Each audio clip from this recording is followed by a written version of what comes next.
And Kanu is not turning his back on Biafra. Conquer to me. Kanu is not going to handle that ministry. Tinubu should give it to Tinubu. No, we leave everything for the yes. Yes, we are for Biafra.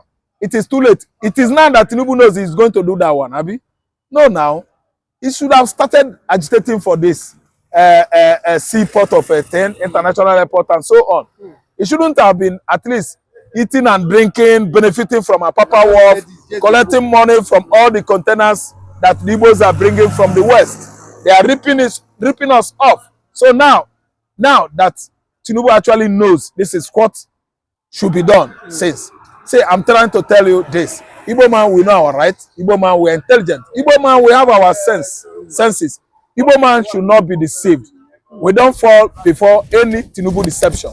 I tell you, come what may, Kanu will not accept that position, and it has been proven yesterday in the court that Kanu is not interested in any official position.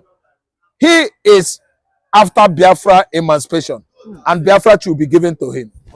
This is just a child's play from Tinubu, trying to deceive them. What is the take as regards? Tinubu don't start his political deception again.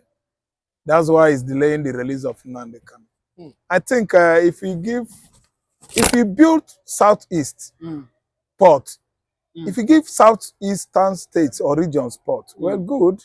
Ask me why. Why? The oil we used to build, we use that oil to build Murtala Mohammed Airport in Yoruba land. It is from southeastern Nigeria, Biafran coastal line oil. The money we used to construct or build Nnamdi Azikiwe Stadium in Abuja, the money is from southeastern region, the Biafran coastal, oil-rich region. The money we used to build Aminu Kanu Airport, I don't know what I understand, and other great public institutions in the southwest, in the northeast, in the core north, is as a realization of from the the oil along the coastal line of Biafra. That's where they get the money. So if they build seaport at Bakassi Peninsula, as Bakassi Peninsula, I don't know what I understand. It is the same our money. You don't say Tinubu give us. Tinubu is not the one giving us. It is our money. It is our right. The money Tinubu is hiding in his account in UAE, all over the world, it is still our money. The money he used to build the Malta refinery, it is also our money. So people like us, we know, we have knowledge. I can never be happy. Say a seaport is constructed at the axis of Calabar Ocean or sea, then I'll be jubilating. Am I a fool? It is my right. They should have done it since. And by the way, Calabar Seaport is not going to give any problem, and it won't cost money. Ask me why. Right. It is the deepest seaport in Nigeria. It is deeper than Apapa Seaport. Yes, you don't know. Calabar Seaport is natural. The sea, the ocean there is long, is deep. The depth is far, taller, longer, deeper than Apapa Tinkan Island, seaport. So the depth there is deeper than the depth here in Lagos. So it is only Mugulis, Director General of Mugulism, will ever be rejoicing. It is our right. And what happened is that the Igbo man will be doing what? Exporting now, paying the export duties and everything in Calabar and in Cross River State, because that place is closer. It is our land. So it is our benefit. We deserve it. I don't need to give kudos to Tinubu government. We deserve it. It is our right. He has been denying this benefit since last year. Since 2023, he started. He denied us 2024, and this is 2025. He should do it. No, it's a must too. The rest government, previous government, they actually deny us this our right. It is our right. We already denied us this. It is our right. So it is our money. You can't touch me my money now. You can't touch me my rights. So building of seaport at One, at Warre, at Uyo, at Calabar, deep port, seaport, deep sea. I don't know what I understand. It is our right. It is not celebration because you can't touch me my rights. Doesn't make any sense. How can Mr. President be talking about renewed hope and economic transformation and increase in the per capita income of Nigerians and prosperity for Nigerians about building a $1 trillion economy when everything is centered around Lagos? Somebody imports a 40-foot container from Guangzhou to Lagos and it will cost him 5 or 6 million naira to truck it to Aba. And you don't expect that he's going to pass on that inflation cost to the people, considering the fact that we don't have standard gauge rail lines that extend horizontally from the southwest to the southeast. It's marginalization, economic marginalization, and we have to speak truth to power. A new seaport for Southeast businesses. Guess what? It's not coming from the Tinubu's government. Instead, it's coming from the Cross River State government. Looking at the headline there, it says, Cross River strikes deal with UAE firm for Bakassi Deep Sea Port. So guys, this is a very interesting news for the Southeast businesses. We know that people have been complaining about having just one main seaport in Lagos, you know, that has led to so much traffic and delay in people getting their containers out, and you know, it has been affecting businesses. And we also know that reports say 70% of the containers that come into Lagos, they all head to the Southeast. And people have been wondering, why is the federal government not considering building any seaport that is closer to the Southeast so as to ease, you know, the means of doing businesses for those of them from the Southeast? But guess what? The Cross River State government is mediating in this matter. So the Cross River State government has struck a deal with a UAE firm for Bakassi Seaport. We can't wait to see this, you know, this project completed so that some businesses can get some level of relief, because it's not easy to get your container, bringing it down from Lagos to the Southeast. Just the military and the police you are going to be settling on the road, let alone the bad road that we have, you know, so many risks attached, and then the insecurity is something else. So it's really a welcome development to see that the Cross River State is coming to, you know, mediate. Somebody imports a 40-foot container from Guangzhou to Lagos and it will cost him 5 or 6 million naira to truck it to Aba. And you don't expect that he's going to pass on that inflation cost to the people, considering the fact that we don't have standard gauge rail lines that extend horizontally from the southwest to the southeast. It's marginalization, economic marginalization, and we have to speak truth to power. All right, then if I can come in here, Mr. Kevin, and you have touched on very salient points this morning. But if we focus on how to decentralize these port operations, you know, with port activities concentrated in Lagos, Nigeria is still facing issues of congestion, of inefficiency, and like you even said, increased cost of doing business, because at the end of the day, it's the consumer who bears the brunt of, you know, of what's currently happening. So when we look at why decentralizing the port operations across the country, including strategic seaports like Calabar, Onne, Warri, remaining a persistent challenge, what are those systemic reforms? What are those infrastructural investments that are necessary to make this decentralization a reality?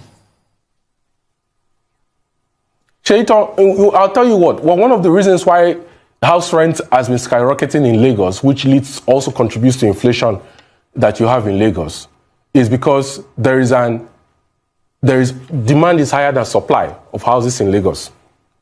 Lagos is creating, there isn't enough infrastructure to accommodate the population. And that's because you've centralized the entire Nigerian economy. The contribution of Lagos to real GDP is 23%. Lagos State's factor IGRA ratio is 22% to 78%, which means 78% IGR, 22% FAC. Lagos State generates 26% equivalent. Lagos generates revenues equal to what 26 states in Nigeria generates. 26 states in Nigeria, which means Lagos is the most viable economy. Okay?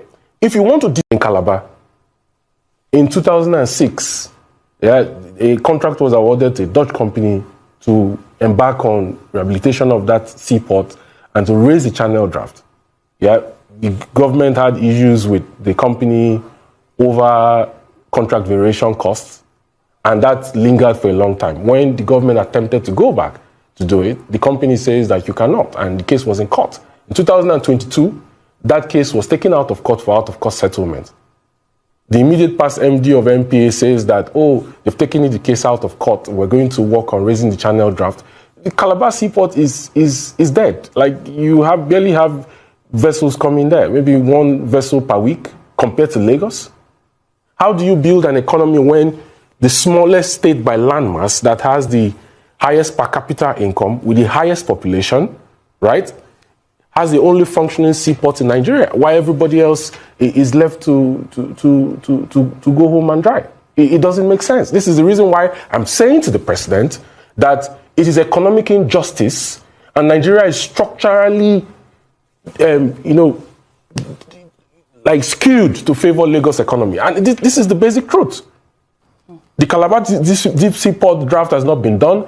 The documents at the ICRC has been cleared for Akwa Ibom Deep Seaport project in Ibom. Yeah, the federal government has sat on it because if you look at the structure, 20% of the shares belongs to the federal government, 20% belongs to the state government, and 60% belongs to interested private sector investor. And that 60% was given as a 34-year concession, a PPP with Bolloré Logistics, like 2 or 3 years ago. Bolloré, the French company, ended up selling itself to MSC, Mediterranean Shipping Company. Mediterranean said they are doing revalidation. Why is the federal government not putting as much effort in making sure that they start building Akwa Ibom Deep Seaport, like they did for Lekki Deep Seaport in Lekki Free Trade Zone? And now the Minister of Marine and Blue Economy is saying that they are going to, cut to investors, and they are doing drawings to Algeria, even if I don't think that will be feasible because of the lack of diplomatic relationship between Niger Republic and the Nigerian government in Abuja. Okay? The Southeast does not have a pipe that runs through it, despite the fact that Abia State produces a lot of natural gas. In 2007, Ibe Kachuku designed Nigerian Gas Master Plan, and in that master plan, he put a 121-kilometer pipe that is supposed to extend from Aba to Owerri, to Enugu, to Onitsha, and then to Nnewi. The government says that no, they want to do a TNGP pipe extension from Abia State to Ajaokuta, and the second phase is going to go from Abia State to Enugu to Ajaokuta. That is going to take gas away from the Southeast, not through the Southeast.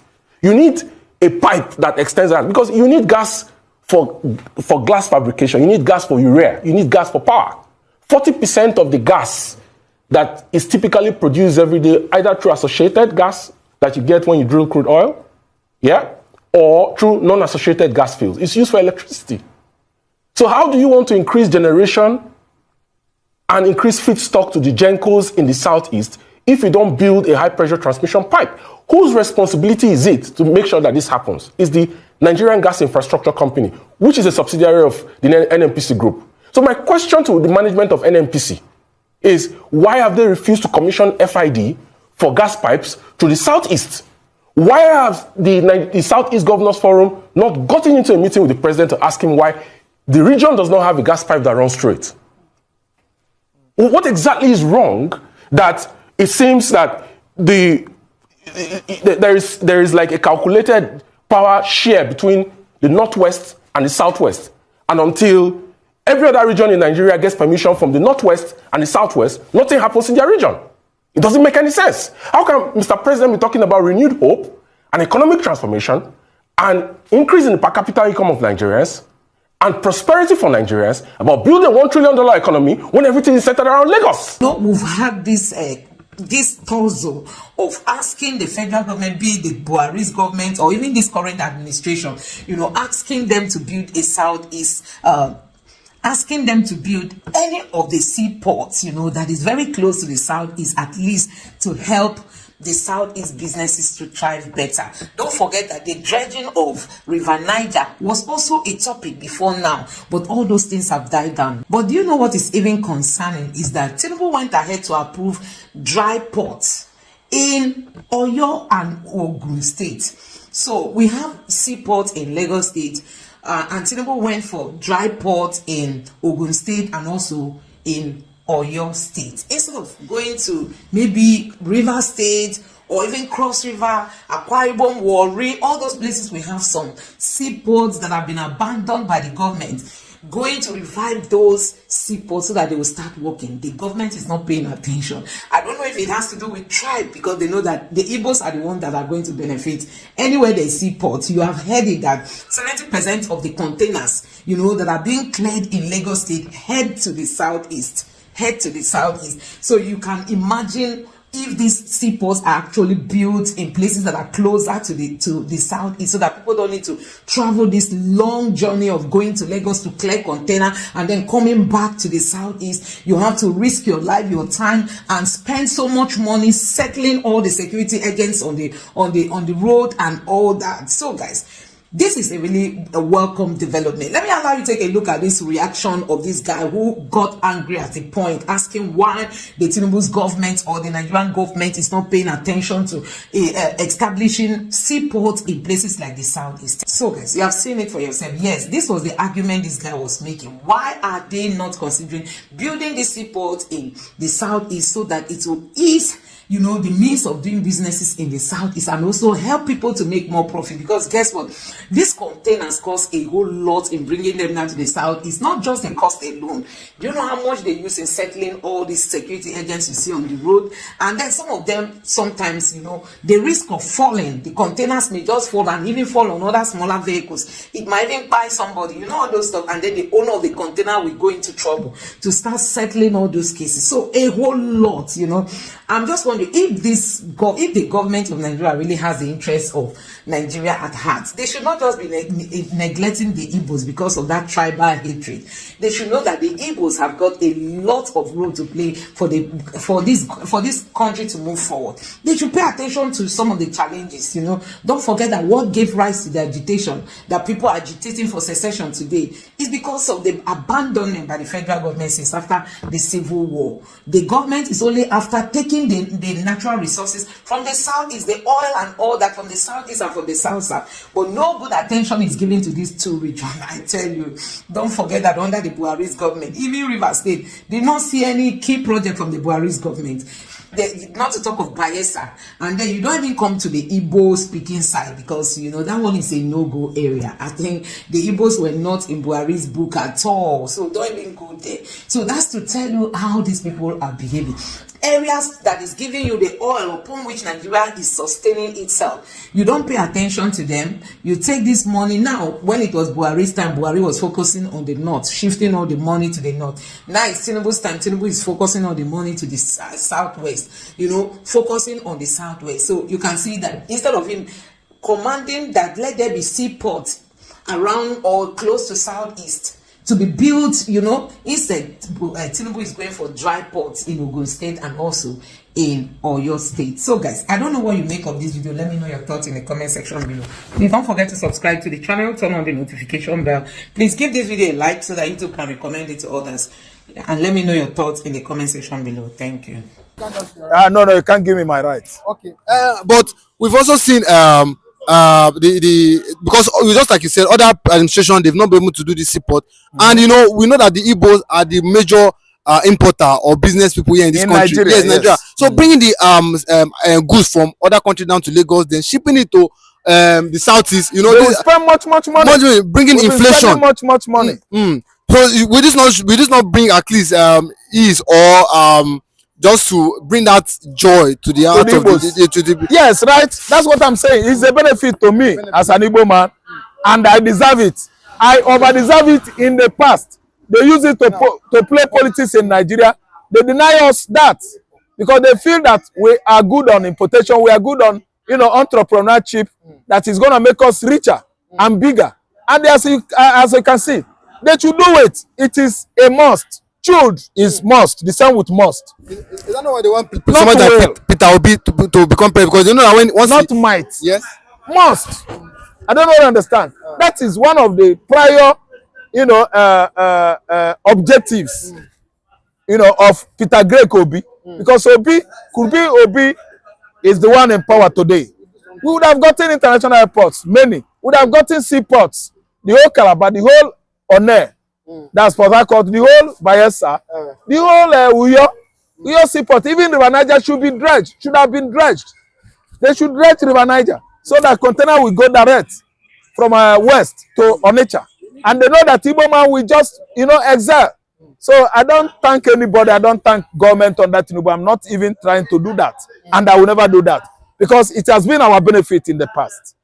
When we begin to celebrate and start shouting, they will begin to do more. The more evil, more mockery. They will be mocking Igbo man. You can't mock all Igbo man. We know it was our right, our fundamental right, to have Seaport since inception of this country. Okay, and we've seen Benjamin Kalu, the deputy House of Rep speaker, come and say that that was proud to on yesterday. He said that he met with Nnamdi Kanu in DSS custody, that he has proposed what Tinubu is offering to Nnamdi Kanu as regards developing the Southeast, building airport, building the seaport, building roads. That Nnamdi Kanu will be ready to drop Biafra, for what Tinubu is proposing. But what we saw yesterday in court, we saw that it was not the case, and Nnamdi Kanu have come and said that nobody should beg for him. And do you think that we also say, do you think that the government are ready to give Nnamdi Kanu his freedom? What I think is that Benjamin Kalu was trying to prank on Nigerian government so that they will live in Nnamdi Kanu. You can see yesterday, Nnamdi Kanu was busy interpreting Nigerian constitution before Justice Bintan Yaku. He was busy explaining the law, at least telling the Nigerian gentlemen of the bench, I mean the lawyers, that they don't know and they could not even, mess themselves up, being ignorant of the law before them. He came in with document and he explained the law, where he is free, that they have set him free since under the charges of treasonable felony. Now they've come in with an act of terrorism, that he is not a terrorist. It's Bintan Yako herself that is a terrorist. And it's Tinubu himself. It is Mohamed Buhari themselves. They are the terrorists. So the gentleman actually did not, behave like someone that is expecting to hand over or to handle the position of Southeastern Development Commission. So Benjamin Kalu lied to all of us, all Nigerians. He's trying to at least prank on Nigeria. Nnamdi Kanu handling that which ministry? That ministry is bigger than Biafra. This is our leader here, leader of the whole indigenous people of Biafra, leader of the whole, platform under that indigenous, people of Biafra. Is the biggest platform in the world, most peaceful agitation group in the world. And Kanu is not turning his back on Biafra.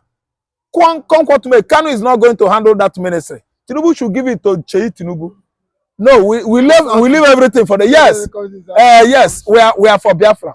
It is too late. It is now that Tinubu knows he's going to do that one, Abi.